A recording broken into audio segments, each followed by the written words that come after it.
Ogni anno, a fine primavera, nelle nostre case, certo come la morte e le tasse, arriva il momento da cui ogni uomo vuole fuggire. Il cambio di stagione! Questo periodo coincide, guarda caso, con uno dei periodi più proficui per la pesca. Alex! Alex!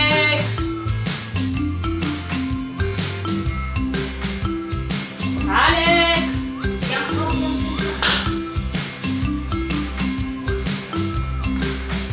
Alex!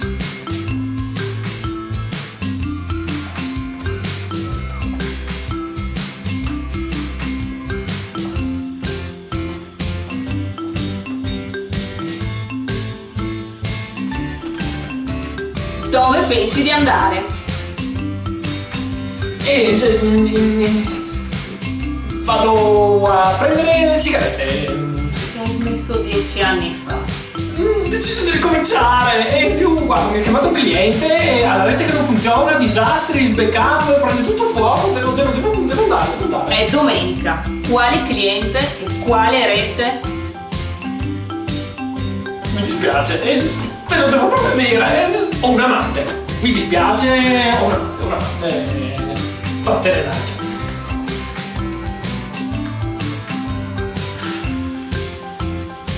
Guarda te questa, io ho 2 maglie, 2 pantaloni, un paio di mutande, lei ha 20 metri quadri di armadio e dobbiamo fare il cambio di stagione. Ma guarda te, sicuro? Se anche tu sei una vittima di questo sopruso, chiama il numero verde Gudo Terror e potremo scappare a pesca insieme!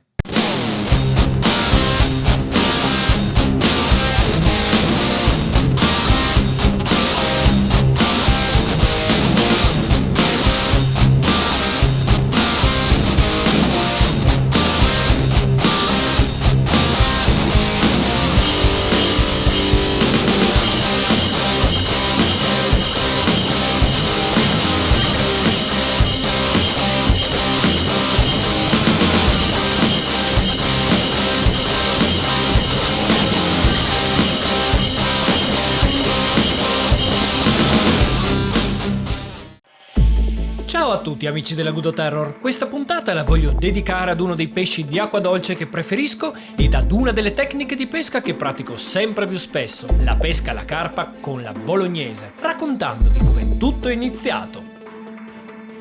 Certo, rimango sempre dell'idea che il carp fishing classico rimane comunque la tecnica migliore per pescare questi grossi ciprinidi, in particolar modo quando le taglie superano i 7-8 kg. Il minimo indispensabile per poter praticare il carp fishing classico è una robusta canna a 2 pezzi da 3,5 m-4, un mulinello tranquillamente dall'8000 in su, un guadino molto capiente, un materassino, un portacanne o pod, i segnalatori acustici, una sedia a sdraio, una tenda, una branda con sacco a pelo, un tavolo da campeggio, frigo portatile, griglia, un'immancabile cassa di birra e rutto libero, ma soprattutto tanto tempo.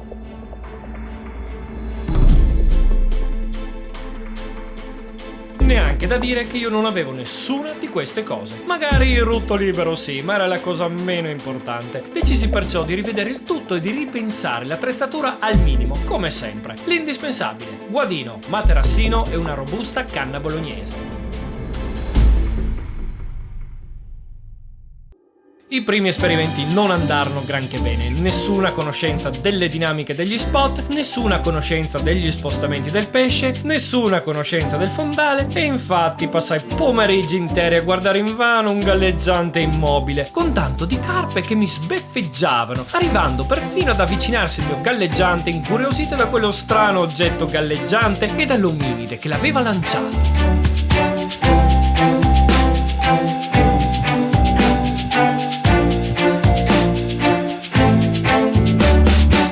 Ma è dai cappotti che si impara e la tecnica stava pian piano affinandosi: misurazione del fondale, pasturazione, scelta del punto preciso in cui pescare, finché un bel giorno, magari complice il maltempo che stazionava sopra di me, finalmente la partenza che aspettavo, una pronta ferrata e iniziò la mia prima battaglia bolognese.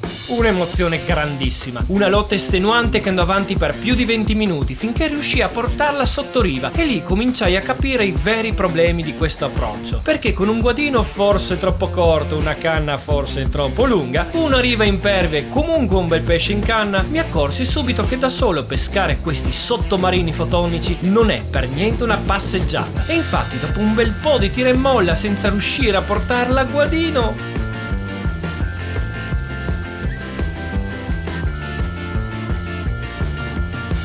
quando non è destino, non è destino. E dire che era presa, è che purtroppo questi pesci qui da solo sono veramente difficili. Il meteo, come sempre, d'altronde non era per niente a mio favore, e il tempo a disposizione prima che il temporale arrivasse sopra la mia testa, con tutte le preoccupazioni del caso, era davvero tiranno. Non promette niente di buono, Decisi di provare ancora una volta. Se erano entrati in pastura in branco, magari ce n'era ancora una disponibile a farsi pungere, e così riprovai, e poco dopo ecco di nuovo una bella mangiata, e ricomincia la giostra.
Eccola qui la mia prima carpa bolognese. E che combattimento! Mezz'ora di tira e molla, 1 metro recuperavo io e 5 si riprendeva lei, senza contare i rametti infami nel sottoriva. Ma eccola qui, in tutto il suo splendore. Dopo questo primo successo iniziai veramente ad appassionarmi, a capire meglio l'azione di pesca, e molte furono le soddisfazioni che di lì a poco riuscii a prendermi. Capii che alba e tramonto erano gli orari preferiti e mi concentrai su quelli, e di nuovo fui ripagato con combattimenti veramente epici.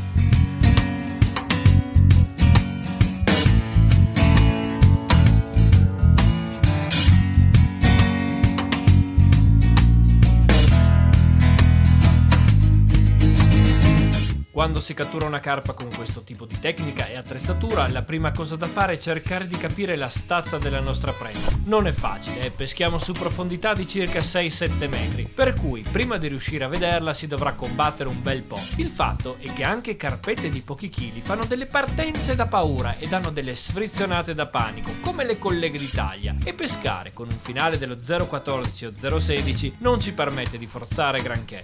Possiamo inizialmente solo tentare di fare in modo che non vadano a infilarsi sotto qualche ramo sommerso. E dico tentare, perché se una carpa d'Italia decide di andare sotto un ramo non ci potremo fare niente. E a meno che non intervenga il divino, destato dalle imprecazioni sempre più fantasiose, perderemo il pesce. Ma succede spesso anche pescando con attrezzatura più pesante.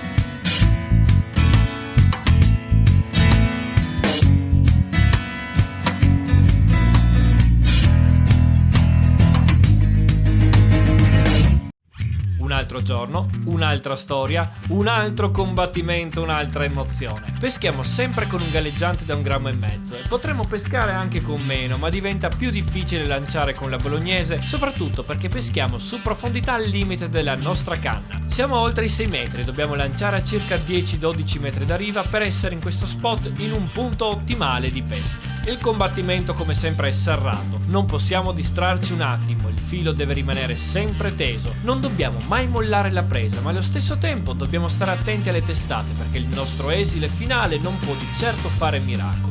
La frizione è la nostra migliore amica. La sentiremo cantare per tutto il tempo e dovremmo ritararla continuamente in base al comportamento del pesce. Non è infatti per niente raro portare il pesce fino quasi a guadino e vederlo ripartire dall'altra parte del lago, riprendendosi decine e decine di metri conquistati con il nostro sudore nell'arco di pochissimi secondi. Ma il bello del gioco è proprio questo.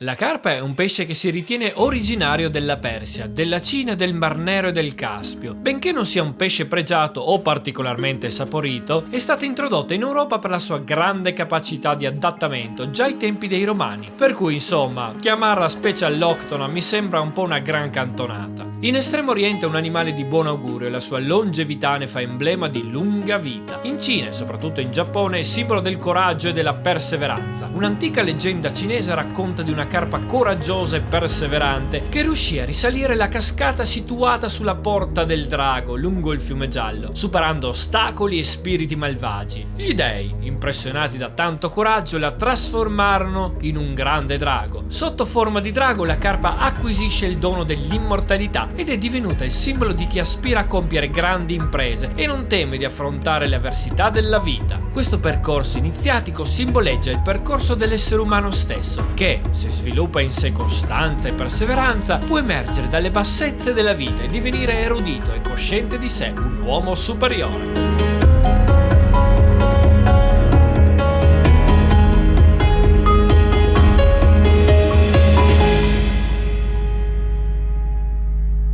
Potevo non condividere questa mia passione con gli altri due bracconelli della Gudo Terror, anche se preferiscono davvero altri tipi di pesca, soprattutto il capitano, ma l'ho obbligato moralmente a provare almeno una volta a combattere un sottomarino insieme a me. E quindi eccoci qua, estate piena, caldo torrido, un nuovo combattimento estenuante, sudore e fatica, ma questo è quello che a me piace, per cui ecco a voi il capitano in tutto il suo splendore.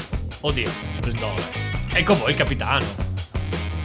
Durante il combattimento ho attraversato velocemente tutte le fasi che ho provato io le prime volte. Si parte con l'eccitazione e orgasmo nel sentire quel mostro tirare come un matto. Poi, man mano che passano i minuti, inizia l'ansia da prestazione. Lo sai che alla fine hai un finale come un capello e che quel pesce lo spezzerà se non starai attento. Poi, dopo i primi 15 minuti, dopo aver perso decine di metri faticosamente conquistati, inizia a prenderti lo sconforto e a pensare che molto probabilmente non ce la farai a portarlo a guadino. Dopo 20 minuti iniziano i crampi alla spalla e all'avambraccio, inizi a cambiare canna di mano, ma ormai è diventata una questione di orgoglio e non la puoi perdere per nessun motivo al mondo. Dopo tutta quella fatica devi riuscire a vederla.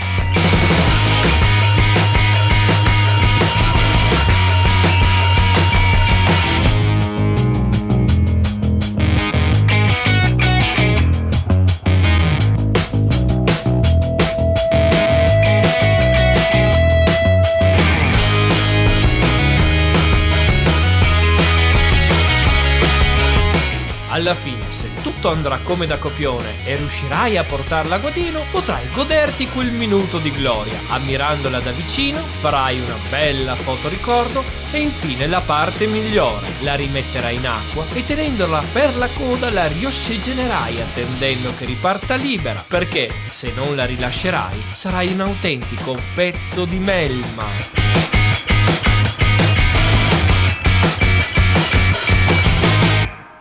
Ad Ad un certo punto in me è scattata una molla, un bisogno morboso di alzare l'asticella della difficoltà, come se finora fosse stato facile, e il mio nuovo obiettivo diventa una carpa dell'Isonzo, ma non una carpa qualsiasi. Io voglio uno di quei cazzutissimi missili erbivori da più di 1 metro, voglio un Amur.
Tutto è bene quel che finisce bene, ma in questo caso è andata davvero bene. Che pesce regale, delicato nelle sue forme e potente fisicamente. La lotta è stata breve rispetto allo standard, circa 8 minuti, ma abbiamo avuto fortuna che non c'era corrente, altrimenti sarebbe stata davvero un'impresa. Spero che anche questa nuova storia vi sia piaciuta e vi salutiamo tutti alla prossima avventura targata Gudo Terror.